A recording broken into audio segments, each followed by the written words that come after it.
Integration by parts का formula जितना मशहूर है ना, उसको लेकर मिसकंसेप्शंस भी उतने ज्यादा मशहूर है। स्पेशली ये वाला रॉन्ग एक्सप्लेनेशन, जब बच्चे पूछते हैं इंटीग्रेशन बाय पार्ट्स के फॉर्मूले में जो इंटीग्रल जी डी एक्स आता है, इसको इंटीग्रेट करते वक्त हम कांस्टेंट क्यों नहीं ऐड करते। और ये सवाल मैंने एक वीडियो में पूछा और स्टूडेंट्स और टीचर्स ने रिप्लाई किया, and most of them replied कि इंटीग्रल जी डी एक्स में अगर आप कैपिटल जी एक्स प्लस सी ले भी लोगे तो वो सी कैंसिल हो जाएगा, जो कि एक रॉन्ग एक्सप्लेनेशन है।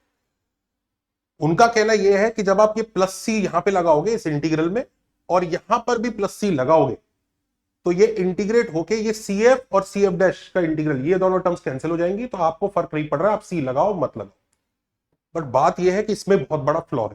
फ्लॉ ये है कि आप ये जो दो बार इंटीग्रेट कर रहे हो, आपने दोनों बार प्लस सी सेम कैसे ले लिया? Why not C1 and C2? You are integrating twice, right? तो दो बार कांस्टेंट टर्म्स लगाओ। तो अगर आप यहां पे C1 रखोगे और यहां C2 रखोगे तो देखो आपका कैंसिल नहीं होगा और आंसर गलत आएगा। तो हम ऐसा क्यों नहीं कर सकते? इसका रीजन अगर चाहिए कि सेम सी क्यों है, क्योंकि एक्चुअली सेम सी की वजह से हमारा आंसर सेम आ रहा है, वो रीजन यहां से आएगा कि ये जो फॉर्मूला है ये एक्चुअली कोई फॉर्मूला है ही नहीं, ये सिर्फ एक करप्शन। असली formula product rule of differentiation होता है, उससे ये आता है।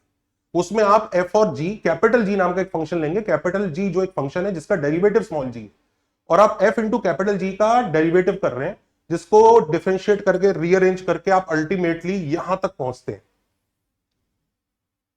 ये आता है, this is the actual formula, वो नहीं जो लिखा है इसमें। और उसमें यह फर्क है कि ये प्योर है, ये करप्ट है। वो अननोन साइड को निकालने के लिए आपको राइट हैंड साइड में पहले ही कैपिटल जी नाम का एक फंक्शन लॉक करना पड़ेगा कि भाई मेरे को इसी से काम करना है। वो G1 और G2 अलग अलग नहीं हो सकते। यहां पर इंटीग्रेशन की वजह से ऐसा लगता है कि दो बार इंटीग्रेट किया जा रहा है तो अलग अलग हो सकते हैं, और इसी मिसकंसेप्शन की वजह से लोग गलत कर जाते हैं। लोग सोचते हैं प्लस C1 और प्लस C2 हो सकता है, चल जाएगा। नहीं नहीं, we are not integrating G, we are actually setting a function capital G पहले से ही RHS में कि जिसका डेरिवेटिव स्मॉल जी होगा और उससे काम होगा। ये हम पहले से ही कर रहे हैं, नहीं तो वो फॉर्मूला जो कि एक्चुअल फॉर्मूला है वो वैलिड ही नहीं है।